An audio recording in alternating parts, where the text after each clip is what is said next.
Bonjour à tous, merci beaucoup pour l'accueil que vous avez eu de ce nouveau format et de tous ces commentaires que vous m'avez laissés pour toutes ces citations. Aujourd'hui, on va en analyser une que vous m'avez laissée, de Yoda. Parlez, nous allons.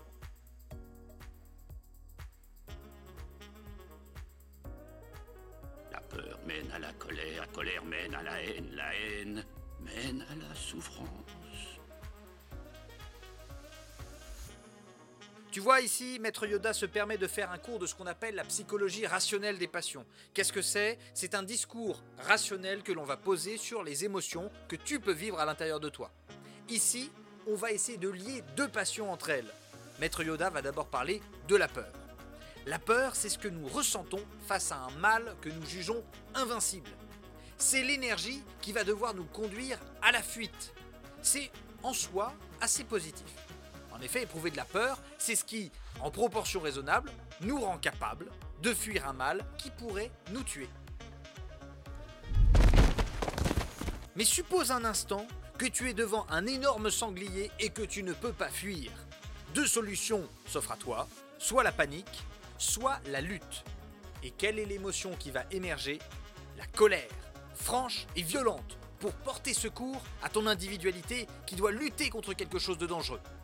Ici, raison Maître Yoda a.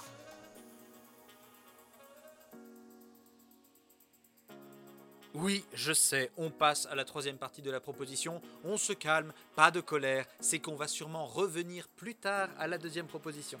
C'est malin, hein, c'est intelligent.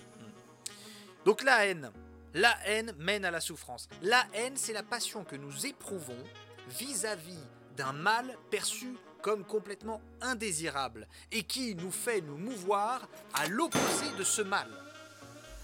La détestation haineuse d'un mal sous-entend toujours l'amour d'un bien qui serait opposé à ce mal. Lorsque je hais quelque chose, c'est que j'aime son opposé. Ainsi, la haine mène nécessairement à la souffrance, puisque si nous éprouvons de la haine, c'est que le mal opposé à ce que nous aimons est présent. Et ici encore, raison Maître Yoda a.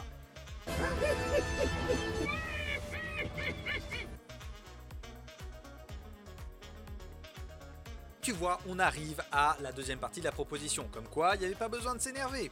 Maître Yoda semble aller un petit peu vite, et c'est dans cette deuxième partie de la proposition qu'on le voit. Il convient de se pencher un petit peu plus sur ce qu'est la colère. Pour éprouver de la colère, il faut nécessairement que tu éprouves une autre passion avant. Cette passion, c'est l'espoir. Ça peut te sembler paradoxal, mais en réalité, si tu te mets en colère, c'est que tu as l'espoir de pouvoir vaincre ce qui est en face de toi que tu considères comme un obstacle.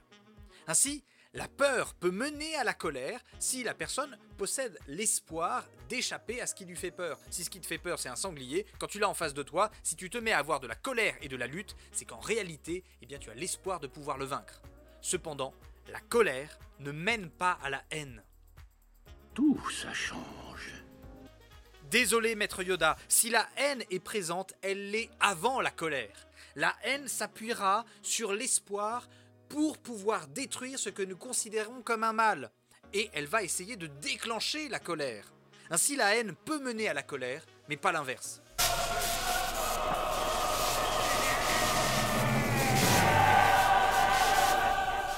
La citation de Maître Yoda devrait être « Le remède à la peur peut être la colère ». La haine peut utiliser la colère. La haine s'accompagne de souffrance.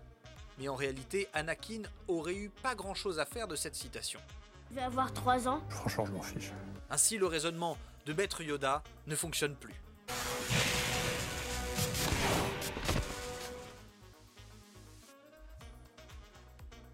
Pendant ce confinement, soyez vigilants par rapport à votre colère.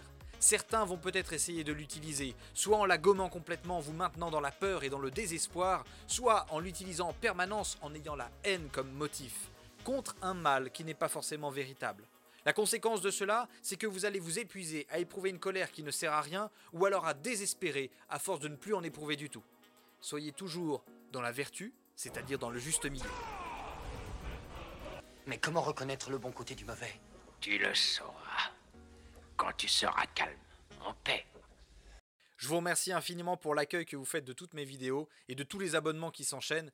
Vraiment, ça me va droit au cœur. N'hésitez pas à mettre dans les commentaires d'autres citations que je pourrais utiliser pour ce nouveau format. Je vous dis à bientôt et bon confinement. Tu peux t'abonner et rejoindre le ghetto. Tu peux commenter l'ensemble des vidéos. Tu peux partager à ceux qui aiment la philo. Oh, oh.